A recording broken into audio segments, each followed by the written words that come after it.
चलो once again very good afternoon to all of you. Now we are discussing about M20.3. चलो कहाँ से बाकी थे आपके डाउट्स? लास्ट हमने कौन सा डाउट डिस्कस किया था होमवर्क का? Let me open your module first. Okay, we're connected to Wi-Fi, right? Yes.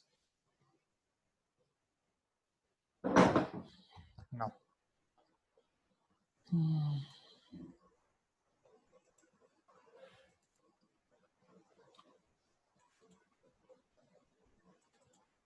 And yes. So exam का ग्रुप में डालना है and module solutions as well. Okay.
Homework का कौन सा देखा था? आई थिंक क्वेश्चन 5 हमारा हो गया था.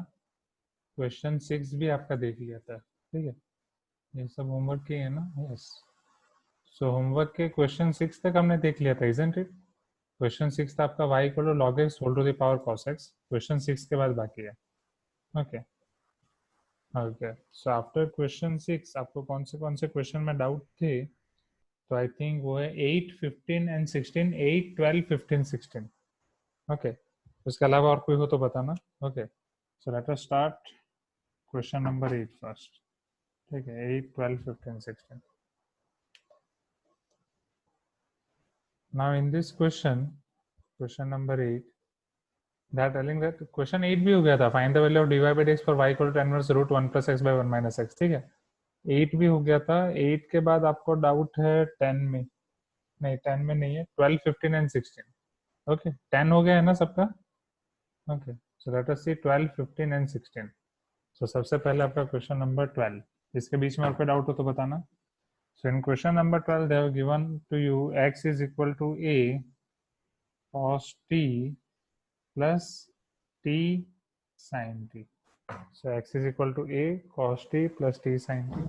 Y equal to a sin t minus t cos t. Y equal to a sin t minus t cos t. Okay. What is our aim? We have to find d square y by dx square. A4 session. Okay.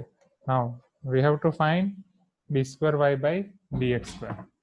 So definitely d square y by dx square find करने के लिए first I have to find dy by dx. चलिए कौन सा type का question है students? पहले ये बताओ, इसको कौन सा टाइप का क्वेश्चन बोलते हैं? You can type in chat box. इसमें हम सारी चीजें किया था ना, राइट? हाँ, मेथड नहीं पूछ रहा हूँ, पहले ये टाइप का नाम क्या है? Yes, very good. So it is your parametric type of question. नहीं, एक्सप्लिसिट नहीं होगा ना. एक्सप्लिसिट मतलब y x के फॉर्म में होना चाहिए. इधर x भी आपका एक पैरामीटर के फॉर्म में है, y भी आपका एक पैरामीटर के फॉर्म में है. सो it is your parametric type of equations, or I can say parametric equations. So if you are having these parametric equations, तो parametric equation में हम differentiation कैसे करते हैं?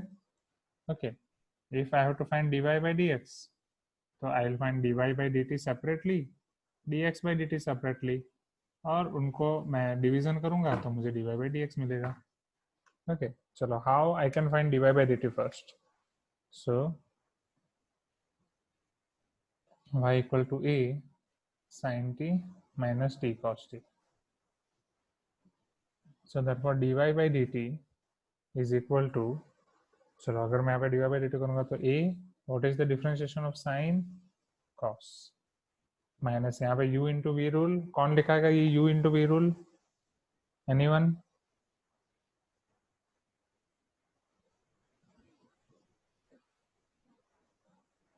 बोलो राज। यहाँ पे u इंटू वी रूल लिखा हो, t इंटू कॉस टी का डिफ्रेंशिएशन क्या होगा?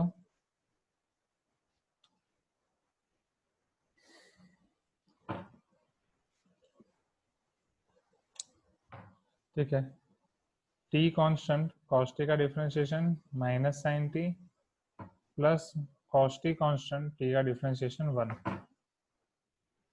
इन सेम वे पहले इसको सिंप्लीफाई कर लेते हैं। So therefore dy by D T is equal to a cos t plus t sin t plus cos t, तो 1 cos प्लस 1 cos हो जाएगा आपका 2 cos t plus t sin t। Okay, चलो similarly let us find dx by dt. So here our x is equal to a times cos t plus t sin t. So therefore dx by dt will be equal to a as it is, cos का differentiation minus sin plus t constant, cos sin का differentiation cos plus cos sin t constant, t का differentiation 1 plus sin t minus sin t cancel. So therefore dx by dt is a t cos t.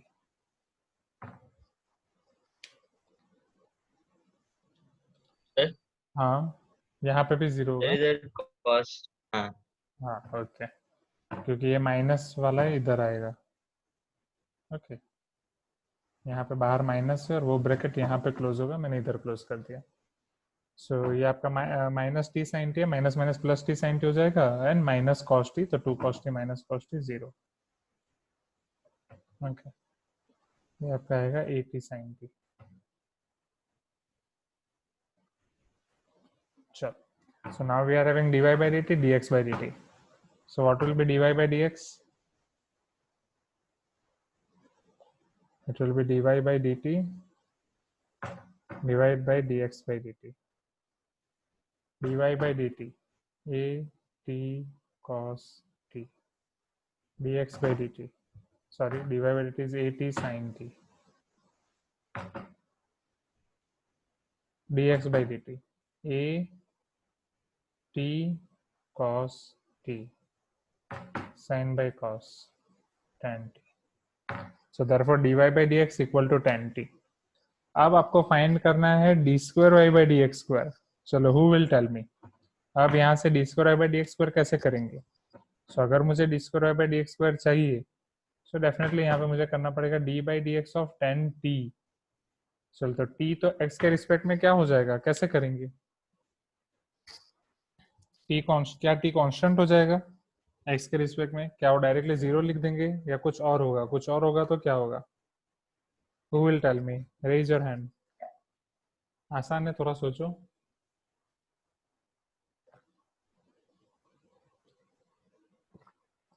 Harshita? हाँ, yes, chain rule. Yes sir, हाँ chain rule लगाएंगे। हाँ, okay, chain rule लगाएंगे, फिर कैसे होगा? Is equal to 10 का differentiation. Sir okay, Harshita बोल रही है। T D T by D X. Okay, sec square T D T by D X, but D T by D X तो हमारे पास नहीं है, हमारे पास तो D X by D T है।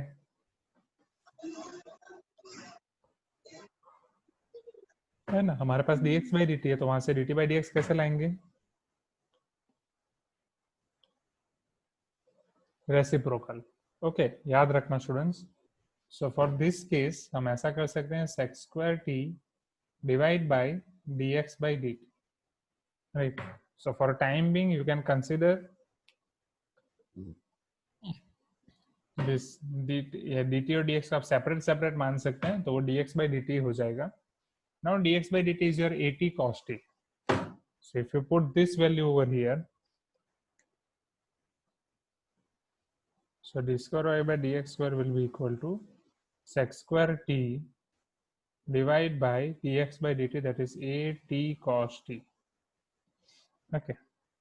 चलो, अब आप इसे चाहे उस तरीके से कन्वर्ट कर सकते हैं, या तो पूरा सेक में कन्वर्ट कर सकते हैं, या तो पूरा कॉस में कन्वर्ट कर सकते हैं। So 1 upon cos is sec so it is sec cube T by A into T और 1/a t cos cube T. ठीक है, हाँ wait 1 minute.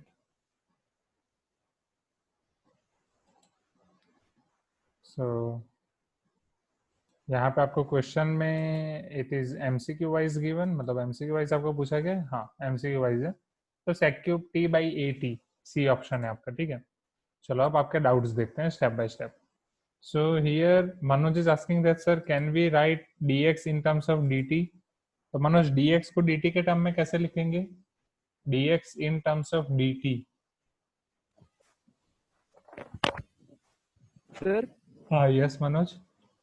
Sir dx by dt is equal to at cos t आ गया था ना sir, तो हाँ dt को ट्रांसफर करने से उस तरफ dx is equal to at हाँ into लिख cos सकते t हैं। into dt आ जाएगा, तो हाँ डी हाँ आ हाँ जाएगा फिर। कर सकते हैं ना सर। हाँ कर सकते हैं।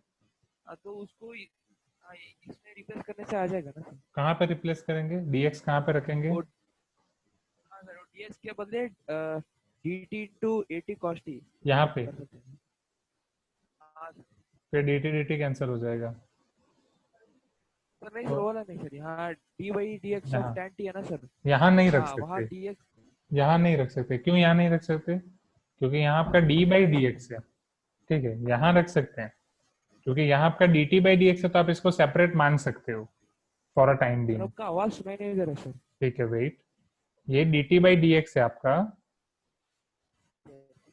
ये dt बाई डी एक्स में आप ऐसा कर सकते हो। यहाँ पे आप dt dx को सेपरेट मान के dx की वैल्यू रख सकते हो जैसा आप सोच रहे हो, बट यहाँ पे आप नहीं रख सकते क्योंकि यहाँ पे वो एक ऑपरेटर बन जाता है। यहाँ पे वो d बाई डी एक्स है, तो d बाई डी एक्स को आप सेपरेट नहीं कर सकते, बट अगर वो dt बाई डी एक्स है तो आप सेपरेट कर सकते हैं। क्या क्लियर हुआ? अच्छा हाँ सर ठीक है। Okay, okay. Now, so Abin is asking that, sir, can we double differentiate both x and y and then we can divide them? Means d square y by dt square, d square x by dt square. नहीं तो क्या होगा? अगर आप दोनों को double differentiate करके divide करोगे, समझना, so it is d square y by dt square d square y by dx square. अब यहाँ पे ये d square by dt square है, it is one operator. Operator को आप अलग अलग नहीं मान सकते, और अगर टाइम बिंग अलग मान भी रहे हो और आप डिवाइड करोगे तो आपको मिलेगा d square Y by d square x, जिसका कोई मीनिंग ही नहीं है। राइट, इट इज मीनिंगलेस क्योंकि हमें चाहिए d square Y by D x square, यह है D square Y by d square x, so it is meaningless. Sir okay yes. Sir मैंने आपको बोला था ना सर, वो वैसा ही किया सर, मुझे आंसर आ गया। आंसर आ गया, बट आपने क्या किया होगा? आपने d of ten T equal to sex square t कर दिया होगा। हाँ सर, वो मतलब dx के बदले वो वाला हाँ तो differentiate वो नहीं हो सकता ना, D of ten T equal to sex square T नहीं होगा ना। See, D by D T of ten T sex square T होगा, isn't it? आप डी of ten T sex square T नहीं लिख सकते। Is it clear? आपने यहाँ पे dx की वैल्यू रख दी, उसके बाद क्या किया फिर? तो d ऑफ टेन टी आप सेक्स स्क्वायर टी नहीं कर सकते, आपको d ऑफ टेन टी लिखना हो तो वो होगा सेक्स स्क्वायर टी dt होगा फिर। ठीक है, पता चला मनोज? सर सर ये dx is equal to at cos t into dt आ गया, तो at cos t ये कांस्टेंट हो जाएगा ना बाहर निकल जाएगा, तो d by ये लो, dt of tan t। ये लो, dx की जगह पे रखा मैंने at cos t dt। चलो अब क्या? अब आपने यहाँ पे d बाई डी टी से किया ऐसे। हाँ सर, वो d by dt of tan t कर दिया। आपका आ गया, बट ऐसे नहीं कर सकते, आपको ऐसे मार्क्स नहीं मिलेंगे। This is not a valid method, क्योंकि यहाँ पे आपका dx एक ऑपरेटर है, तो ऑपरेटर को आप डायरेक्टली ऐसे नहीं लिख सकते। ठीक है, कि ऑपरेटर में कुछ कांस्टेंट आ रहा है और फिर वहां से आप कुछ कांस्टेंट निकाल रहे हैं, सो ठीक है, better use this method only. Okay ठीक है सर। चल, हाँ सर। हाँ। सो अब तो एबिन, आपका ये डाउट क्लियर हुआ कि हम क्यों ऐसा नहीं कर सकते? ठीक है, क्योंकि यहाँ पे दो चीजें हैं। ओके, तो वो नहीं कर सकते। Vishnu is asking sir what is difference between d square x and d x square? Obviously there is difference, d square x and d x square, ये एक्स का आप डिफरेंशिएशन कर रहे हो 2 बार। अब ऑब्वियसली मैं वही बोल रहा हूँ, यहाँ पे इसका इंडिविजुअली कोई मीनिंग ही नहीं है, this is also meaningless, right. यहाँ पे कुछ तो होना चाहिए, d square x by D T square something तो होना चाहिए। तो इसका पूरा मीनिंग है कि टी के रिस्पेक्ट में हम इसका 2 बार डिफरेंशिएशन कर रहे हो। यहाँ पे हम क्यों सेपरेट कर पा रहे हैं डी टी डी एक्स, और यहाँ पे हम क्यों उसकी वैल्यू रख रहे हैं, क्योंकि यहाँ पे डी टी डी एक्स वो जो है आपका डी टी और डी एक्स, यहाँ पे उसका सेपरेट मीनिंग है, क्योंकि उसको आप एकदम स्मॉल वैल्यू कंसिडर कर सकते हो, ठीक है। बट यहाँ पे पहले ऐसा ही आएगा।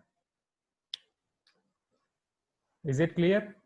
ओके विष्णु, तो इट इज मीनिंगलेस, मीनिंगलेस है इसलिए हम कुछ नहीं कर पाएंगे वहां पे। So, shall we move to next question now? या Sir. आपका क्वेश्चन 12? हाँ मनोज। सर वो कब ऑपरेटर है कब ऑपरेटर नहीं है कैसे पता चलेगा? देखो देखो, अगर कुछ भी नहीं बोला है तो वो ऑपरेटर ही है। On majority of the cases it is operator only, but कुछ केस में, राइट, कौन से केस में आप उसे कंसिडर कर सकते हो? इन्हीं केस में, whenever you are having only single differentiation dx dt, तो फिजिक्स में आप पढ़े हो ना, तो ये केस में आप इसको एक x की स्मॉल क्वांटिटी और t की एकदम नेग्लिजिबल स्मॉल क्वांटिटी मान सकते हो कि x का डिफरेंस है, वहां पे आपने लिमिट लिया, वो डिफरेंस को आप टेंड्स टू 0 करते गए, तो वो टाइम पे वो आपका हो गया dx। Is it clear? हाँ सर ठीक। हाँ, तो ओनली सिंगल डिफरेंशिएशन जब आपके ये होंगे dx और dt dy dt समथिंग, तब आप मान सकते हैं। So after question 12, you are having doubt in question 15 and 16?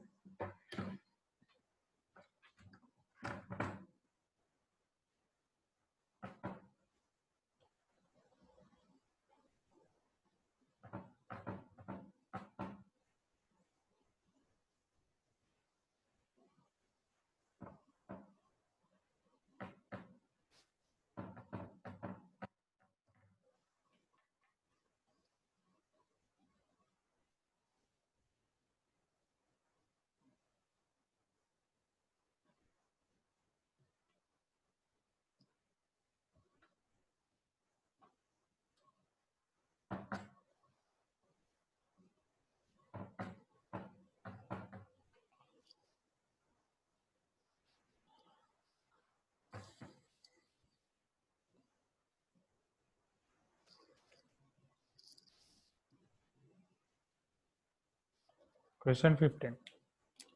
Okay.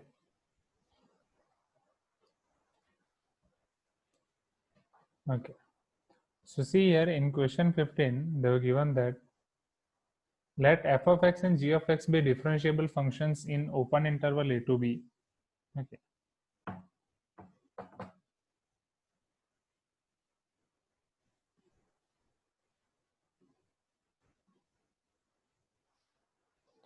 Continuous at a, b and g of x is not equal to 0 in, so there are continuous at a, b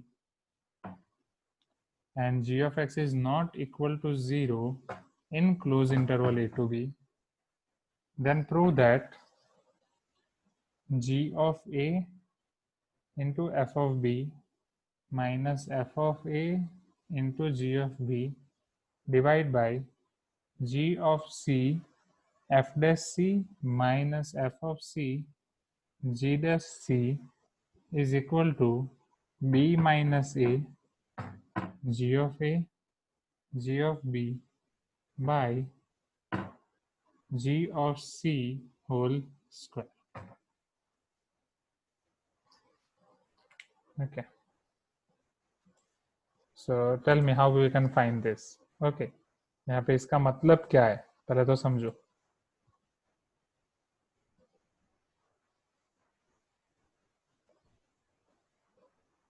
ये question को थोड़ा आप ध्यान से समझें, ठीक है। ये भी एक आपका मीन वैल्यू थियरम ही है, बट एक एडवांस लेवल का मीन वैल्यू थियरम है, ठीक है। वो भी मैं आपको बताऊंगा कि वो किस तरीके से है और उसका नाम क्या है, वो भी मैं आपको बताऊंगा, because I think when I was preparing for GATE, वो टाइम पे हमने for GATE we have seen 3 types of mean value theorems. Okay, this is here हम बस 2 मीन वैल्यू थियरम पढ़ रहे हैं। Okay, let me see if I am having that now. Wait. Okay. तो समझो अब यहाँ पे, yes.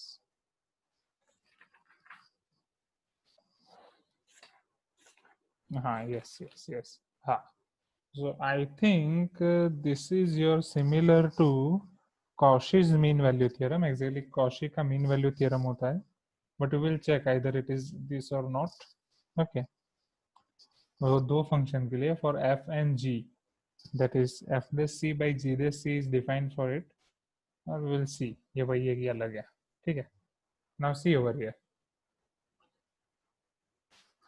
So f and g are differentiable in open interval a to b. अब यहाँ पे एक चीज तो क्लियर है सबसे पहले कि अगर आपका f and g open interval a to b में डिफरेंशिएबल है, if it is differentiable in open interval a to b, implies it is also continuous in open interval a to b, as well as they have given that it is also continuous at a and continuous at b.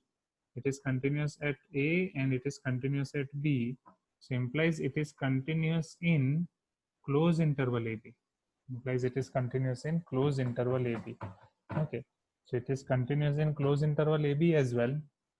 Okay, now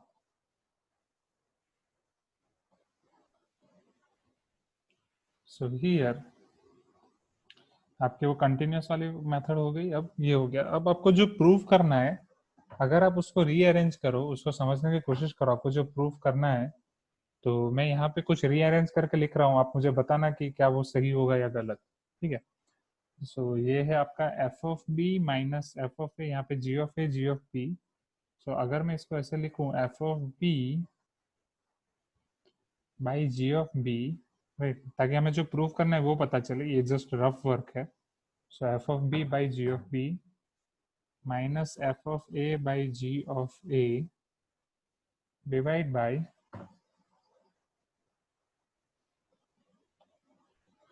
B minus यहाँ पे लेके आता हूँ, right. तो ये आपका हो जाएगा F of B G of A minus F of A ji of B divide by ji of A into G of B. वो G of A ji of B इधर आ गया, बी माइनस इधर आ गया, ये वाली चीज उधर चली जाएगी. So it will be equal to g of c into f dash C minus F of c into g dash c divide by ji of c whole square. तो इसको अगर आप ध्यान से देखें तो it is your differentiation of F of x by ji of x, differentiation of F of x by ji of x at x equal to c. Okay, तो क्या, हाँ देखो रीअरेंज करके आपको समझो. हाँ yes Tamojit, we are going there only. Okay, so आप यहाँ पे देख सकते हो कि यहाँ पे आपका, जब मैं इसको रीअरेंज कर रहा हूँ, क्या पहले रीअरेंज वाला स्टेप्स क्लियर हुआ? रीअरेंजमेंट वाला step c, g of a f of B minus F of A ji of b. इसको मैंने क्या किया समझना. क्या मैं इसको ऐसा लिख सकता हूँ, F of B by ji of B minus F of A by ji of A, या एक और स्टेप आप कर सकते हो, पहले G of A ji of B को इधर डिवाइड कर दो. ओके, तो जब भी आपका G of A ji of B इधर डिवाइड हो जाएगा. Sir yes Manoj. सर हमको ये नहीं पता ना सर, LHS is equal to RHS करके, तो हम पहले स्टेप में ही उन दोनों को इक्वल टू अज्यूम करके कर रहे हैं ना सर. तो नहीं, मैं गलत हो क्वेश्चन जाएगा. शुरू ही नहीं कर रहा हूँ. मैं ये चीज रफ में कर रहा हूँ कि हमें क्या प्रूफ करना है वो पता चले. ठीक है, कि हमें जाना कहाँ है. यहाँ पे ये बहुत कॉम्प्लिकेटेड दिख रहा है. सो जो हमें प्रूफ करना है मैं उसको क्लियर थोड़ा अलग फॉर्म में लाने की कोशिश कर रहा हूँ, ताकि मुझे पता चले कि yes where I have to go, फिर वहां से मैं शुरू करूंगा. Is it clear? ओके, ठीक है. हाँ तो समझो अब यहाँ पे. So here if I am taking right G of A into G of B to this side, तो मुझे जो लाना है मुझे पता चले, और G of A ji of B को इन सबसे डिवाइड कर दूं, तो यहाँ पे जी ऑफ ए कैंसिल हो जाएगा आपका F of B by ji of b. And in the same way on right hand side, मतलब राइट हैंड साइड मतलब ये right hand side, minus F of A ji of B by ji of A ji of b, तो g of B cancel हो जाएगा, ये हो जाएगा आपका F of A by ji of A. So it is F of B by ji of B minus F of A by ji of A. और similarly आपका B minus ए यहाँ पे आ जाएगा. ओके, अब ये वाली टर्म हम उधर ले जाएंगे, तो it is G of C F dash C minus F of C G dash C. तो आप इसे समझ सकते हो, it is V constant differentiation of U minus U constant differentiation of V divide by V square D by D X of F of x by ji of x at X equal to C. This is your question. क्या यहाँ तक question पहले clear हो गया students? Please give me some response. Okay, कि यहाँ तक हमें जाना है. अब इसको समझो, क्या कुछ ऑब्जर्व कर पा रहे हो? यहाँ पे एफ बाई जी एक फंक्शन है, वो फंक्शन का मैं डिफरेंशिएशन कर रहा हूँ एट सी, राइट, और वो मुझे मिल रहा है वो फंक्शन में b minus A divide by B minus A. ये फंक्शन को मैं कुछ भी मान सकता हूँ, suppose F G H, let H of X equal to F of x by ji of X, let H of X equal to F of x by ji of X. तो ये आपका क्या हो जाएगा, एच डैश सी डिफरेंशिएशन, ये F of x by ji of X is H of X, उसका differentiation H dash H dash C is equal to H of B minus H of A by B minus A. मतलब मुझे ये proof करना है। Are you getting my point? पूरा question हम reverse कर रहे हैं, ठीक है। अब ये क्या है, एच के ऊपर हम कौन सा थ्योरम लगा रहे हैं, which mean value theorem students, Lagrange's mean value theorem. तो वो लगाने के लिए हमारे पास कंडीशन क्या होनी चाहिए, h should be continuous, h should be differentiable, continuous in a to b, close and differentiable in open interval a to b। तो इसके लिए एक नोट मैंने लिखाई थी आपको, if two functions f and g are continuous and differentiable, then their addition, subtraction, multiplication, division is also continuous and differentiable. Just one condition, g of x should not be equal to 0. Is it clear? Okay. और वो आपको already दिया गया है, हाँ right. सब नहीं लिखवाया सर? नहीं, ये लिखवाया है ना मैंने, f प्लस जी एफ माइनस जी, कल ही तो लिखवाया। मीन वैल्यू थ्योरम कल लिखवाया कि मीन वैल्यू थ्योरम सब्ट्रैक्शन भी लिखा है ना, plus minus subtraction multiplication. Subtraction नहीं लिखाया था मैंने आपको? हाँ सब्ट्रैक्शन उसके साथ ही है, प्लस के साथ ही है, अगर नहीं है तो डाल दो, ठीक है। f प्लस और माइनस जी, राइट। आपको बस बीच में देखना है कहीं पे वो डिफाइन ना हो, ऐसा कुछ ना हो। तो f प्लस और minus G, f into G, f by G, वो ऐड कर देना उसमें अगर सब्ट्रैक्शन नहीं लिखा है तो। सो यहाँ पे हम अब यहाँ से शुरू करेंगे, अब समझना, अब आपका फंक्शन यहाँ पे शुरू होगा। So first now you will start from here, let h of x equal to f of x by g of x. Okay, now since f and g are continuous and differentiable between a to b, so h is also continuous and differentiable in a to b. Here h of x is continuous in closed interval a to b and differentiable in open interval a to b. Why? Because f and g are continuous and differentiable in this region, as well as g of x is not equal to 0 in this region. Okay, वो पूरा आपको लिखना पड़ेगा। Okay, फिर यहाँ से हम आगे बढ़ेंगे। हाँ wait Manoj, I will clarify your doubts. फिर यहाँ से हम आगे बढ़ेंगे। So from this condition after that this will be our first step, ठीक है। यहाँ से यहाँ तक हमारा पहला स्टेप होगा, this is our first step. Now second step is,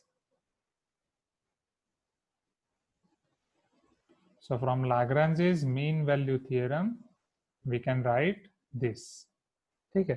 फिर इसको जब आप सिंप्लीफाई करोगे, h को f by g रखोगे, ठीक है, तो यहाँ से आपको ये चीजें मिलेंगी,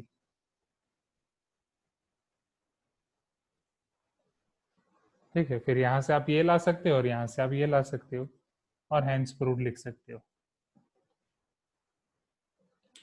इज इट क्लियर? राइट। समझाने के लिए पूरा रिवर्स समझाया। अब क्वेश्चन कैसे करना है, तो रफ में ये चीजें करनी है, रफ में ये चीजें करके फिर वो सारी चीजें इधर लिखनी है। ओके चलो, अब स्टेप बाय स्टेप आपके डाउट सॉल्व करता हूँ। तो Manoj sir, but here we are simultaneously making use of LHS and RHS, so I am getting confused whether can we do like this also, as initially we do not know LHS is equal to RHS. No Manoj, we cannot do like this. हम ऐसा कभी नहीं कर सकते। Question आपका यहाँ से शुरू हो रहा है, सॉल्यूशन यहाँ से शुरू हो रहा है। अब यहाँ से क्यों शुरू हो रहा है? Why we are introducing new function h of x? Why we are taking h of x equal to f of x by g of x? Because जो हमें सिंप्लीफाई करना है उसको अगर आप देखो तो वो आपको f by g में लाग्रांजेस मीन वैल्यू थ्योरम दे रहा है, तो वो सिंप्लीफाई करके हमें पता चलेगा कि फंक्शन यहाँ से शुरू करना है, ठीक है। इसलिए पहले हमने सिंप्लीफाई किया, सिंप्लीफाई करके देखा, इसीलिए हमने क्वेश्चन यहाँ से शुरू किया, सॉल्यूशन यहाँ से हम शुरू नहीं कर रहे। Is it clear Manoj? Manoj आपका डाउट क्लियर हो गया? Vishnu is asking sir what is significance of g of x is not equal to 0? Because Vishnu अगर g of x बीच में कहीं भी आपका 0 होगा तो f by g आपका डिफाइन नहीं होगा, f by g डिफाइन नहीं होगा तो वहां पे वो कंटिन्यूअस नहीं होगा, कंटिन्यूअस नहीं होगा तो डिफरेंशिएबल नहीं होगा। ओके, जो भी पॉइंट पे आपका g of x 0 होगा। सो f of g आपका डिफाइन होने के लिए g of x 0 नहीं होना चाहिए। So is it clear? Now Abin is asking sir how do we know if c is in range a to b और नॉट? हाँ, अब यहाँ पे क्वेश्चन में, हाँ वो एक चीज, ये क्वेश्चन का लूप होल हो सकता है। क्या क्वेश्चन में सी के बारे में कुछ बोला गया है? यहाँ पे सी आपका ए और बी के बीच में ही होना चाहिए, राइट? हाँ, क्वेश्चन में आपको सी के लिए कोई कंडीशन नहीं दी गई है, right? That is one loop hole of this question. So question में आपको कुछ बोला ही नहीं है सी के लिए, but when you are using this Lagrange's mean value theorem, then definitely your C should belongs to open interval a to b। तो question में आपको बस बोला है कि कोई भी सी के लिए आप प्रूफ करो, क्योंकि सी के लिए कुछ कंडीशन डिफाइन नहीं है, तो हम ये प्रूफ करेंगे कि वो सी की लिमिट के साथ प्रूव करेंगे कि सी आपका ए टू बी के बीच में ही आएगा। Okay, so is it clear? क्योंकि सिंस क्वेश्चन में कोई कुछ नहीं बोला गया कि सी क्या है। ओके, तो वो एक ये क्वेश्चन का लूप होल है। So should I explain this once again? क्या क्वेश्चन सबको क्लियर हो गया? Shall we move to next question? Question number 17. Okay. Subtract करने से इनफाइनाइट नहीं होगा ना विष्णु, ज्यादा से ज्यादा आपको 0 मिलेगा। ओके, 0 पे वो कंटिन्यूस हो सकता है क्योंकि आप उसे प्लॉट कर सकते हैं, ठीक है? अगर सब्ट्रैक्ट करने से आपको कब नहीं होगा? जब आपको इनफाइनाइट मिलेगा। ओके, चलो एग्जाम्पल दो विष्णु जिसमें नहीं होगा वैसा। हाँ, एक एग्जाम्पल दो, मैं वही बोल रहा हूँ।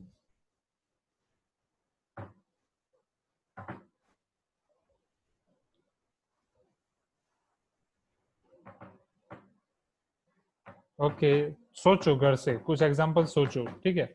We will discuss on that.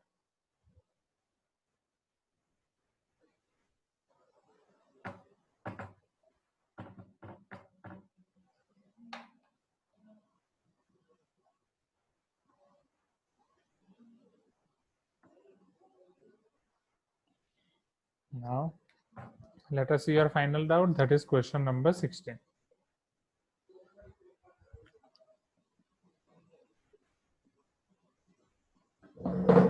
Give me 1 minute.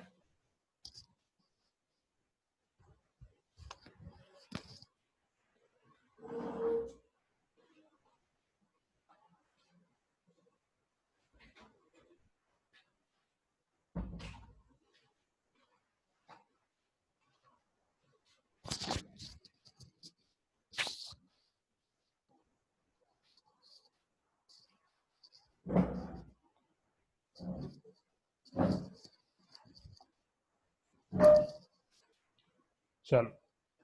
In question number 16, let f is defined from close interval 2 to 7 to open interval 0 to infinite, be a continuous and differentiable function, then show that there exists c belongs to close interval 2 to 7 such that f of 7 whole cube minus f of 2 whole cube divided by 7 minus 2 equal to 3 f square c into f dash c। Okay, तो question में आप देख सकते हो, question को observe करके